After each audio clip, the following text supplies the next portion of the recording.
መንፈስ ቅዱስ እኛ ላይ ሆኖ እንደሚሰራ ሁሉ አጋንንት ደግሞ ሰው ላይ ሆኖ ይሰራል። እስራኤላዊ የሚያሳድገው እንደዚህ ነው። ልጁ የሙሴ እናት ጣቅ ያርጋ ሕፃን እኮ ነው። ጡት እስኪጥል እኮ ነው እጇ ላይ እኮ የነበረው እየነገረችው ነው ያሳደገችው። አንተ ግብፃዊ አይደለም፣ ይሄ ሀገር ያንተ አይደለም፣ ዕብራዊ ስታድግ እንዳትለቀው ፈርዖን ጎልያድ ከጭንቅላቱ እስከ እግሩ ታጥቆ ነው የመጣው። በዚህ በኩል ድል እንደሌለ ዓለም እንዲያውቅ እግዚአብሔር አንተን አሳልፎ ይሰጠኛል። ድል ያለው መሳሪያው ላይ አይደለም ማለት ነው። ዘንድሮም እንደዛ ነው። በዚህ የውጊያ ስልቱ አልተቀየረም። አምላካችን ስለሚበልጥ ነው እያሸነፍን የምንቀጥለው። ሕዝብ አምላክ በእስራኤል ጨፍሮች አምላክ በእግዚአብሔር ስም እመጣብሃለሁ። አይ ስፒሪቹዋል አሁን የሚበልጠው አምላክ ነው የሚያሸንፈው። የጎልያድና የዳዊት ሳይዝ አይደለም።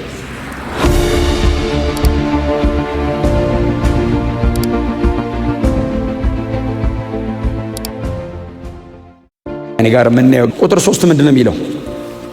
የምንኖረው በዚህ ዓለም ቢሆንም የምንዋጋው በዚህ ዓለም ስልት የምንኖረው በዚህ ዓለም ቢሆንም ማለት ምን ማለት ነው? የቀድሞ ትርጉም እጁ ላይ ያለ ሰው ምንድነው የሚለው? ምንም በሰው ልማድ ብንመላለስ ማለት ምን ማለት መሰለ? ሰው ነን ማለት ነው።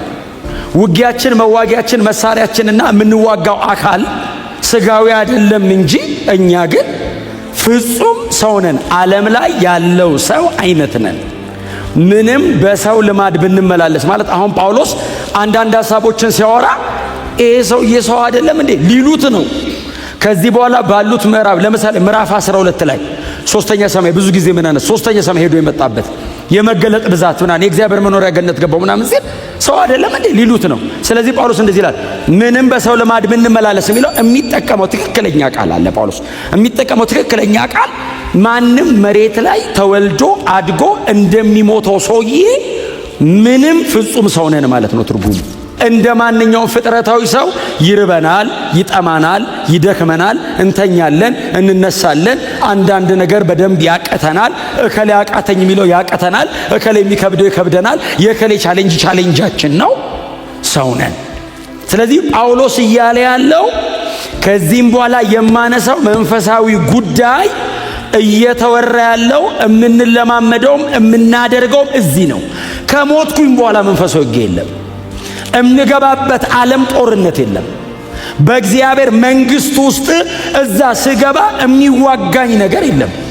እንደ አንድ ክርስቲያን ስንዋጋ የምንዋጋበት መንገድ የምንዋጋው አካል መሬት ላይ ያለው አይነት ውጊያና ጦርነት አይደለም። መንፈሳዊ ዓለም ላይ ገብቼ እዋጋለሁ ማለት መንፈስ ነኝ ማለት አይደለም። በሰው ልማድ የምትመላለስ ሰው ነህ፣ ግን መንፈሳዊ ነህ። ስለዚህ ጳውሎስ እያወራ ያለው ምንም እንደ ሰው ልማድ ብንመላለስ ግን ደግሞ መንፈሳዊ ነው ውጊያችን። አንደርስታንድ እናደርገዋለን፣ ይገባናል። በጣም የሚገርማችሁ ፎር ዩር ሰርፕራይዝ እኛ በጨለማው ዓለም የሚደረገው ነገር መንፈሳዊ እንደሆነና ነገ ውጤቱ ማቴሪያሉን ሪልም አፌክት እንደሚያደርገው እንደምናውቁሉ በጨለማው ዓለም ያሉትም እንደሚያውቁ ታውቃላችሁ። የኛ መንፈስ ቅዱስ እኛ ላይ ሆኖ እንደሚሰራ ሁሉ አጋንንት ደግሞ ሰው ላይ ሆኖ ይሰራል። ከሰውየው ጋር አይደለም ጦርነታችን፣ ከጀርባ ካለው መንፈሳዊ አካል ጋር ነው። የዳዊትና የጎልያድ አሁን አንደኛ ሳሙኤል ምዕራፍ 17 አሁን ኖርማል ታሪክ አይመስልም? ኖርማል ታሪክ ኖርማል አይደለም። ዳዊትና ጎልያድ የተዋጉት እኮ ባይዘው በጦርና በምናምን እኮ አይደለም እኮ መንፈሳዊ እኮ ነው ውጊያቸው። ሁለቱ ያወሩትን ስሙት። ጎልያድ መጣ እንደዚህ አንተ እኔ ውሻ ነኝ በትር ይዘብኝ የምትመጣው አለውና ከዛ ምንድነው ያለው? እገለህና አለው ለሰማይ አዋፋትን ለምድር አራዊት ስጋን እሰጣለሁ ብሎ በአማልክቶቹ ስም ረገመው ይላል። በፍልስጤም አማልክቶች በአቃሮን በነ በኤልዜቡል ማለት ነው። የአቃሮን አምላክ ነው በኤልዜቡል። በአማልክቶቹ ስም ሲረግመው ዳዊትስ እጥላል አይደለም ያለው፣ በተገዳደርከው በዚህ ሕዝብ አምላክ በእስራኤል ጨፍሮች አምላክ በእግዚአብሔር ስም እመጣብሃለሁ። አይ ስፒሪቹዋል ነው። አሁን የሚበልጠው አምላክ ነው የሚያሸንፈው። የጎልያድና የዳዊት ሳይዝ አይደለም። ምንም ሳይታለም የተፈታ ነው። ጎልያድና ዳዊትን ለግጥሚያ ማታቀርባቸውም፣ ለድርድርም አይመች። ምንም ወሬ ራሱ አይወራም። ጎልያድና ዳዊት ማን ይበልጣል ተብሎ ጦርነቱ ግን የአማልክት ስለሆነ ነው ዳዊት ያሸነፈው። እግዚአብሔር በልጦ እንጂ ዳዊት በጣም ስማርት ሆኖ አይደለም። ዘንድሮም እንደዛ ነው። ባይዘው የውጊያ ስልቱ አልተቀየረም።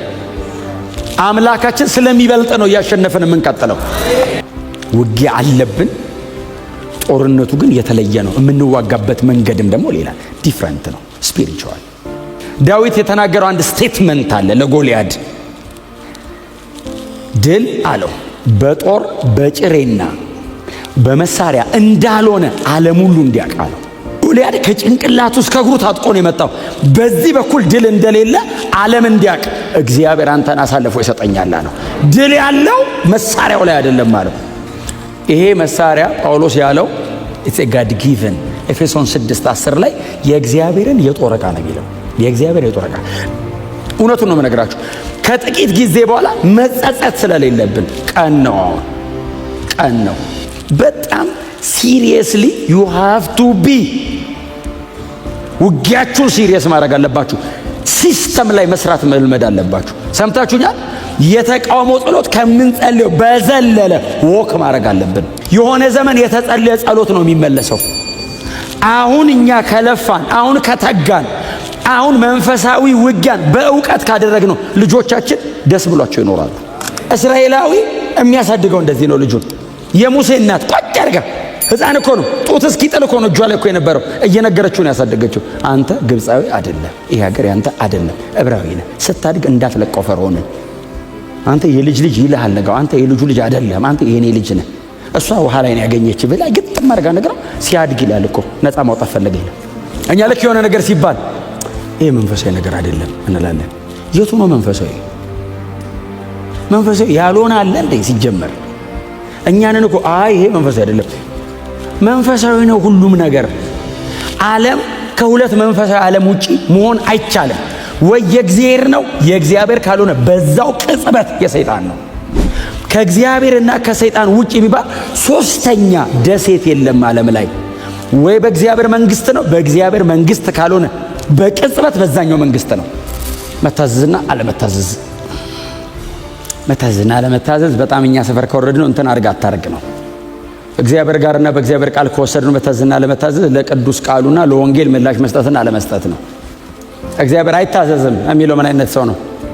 በልጁ በክርስቶስ ኢየሱስ በኩል ያቀረበው ነገር እምቢ ሲል በቃ አልታዘዝም አለ። ክብር ለኢየሱስ ይሁን።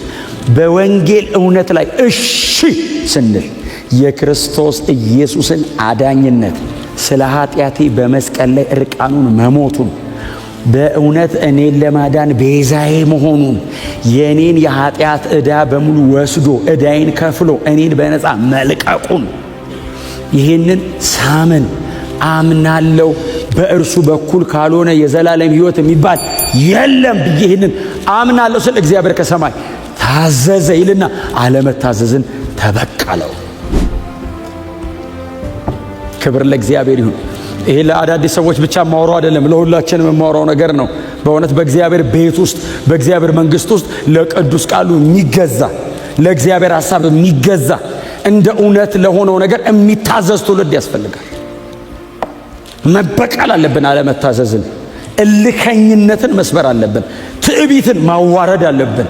በእግዚአብሔር ዕውቀት ላይ የሚነሳ የሰው ነሳ ማስገዛት አለብን። ሰሬንድ ማድረግ አለበት።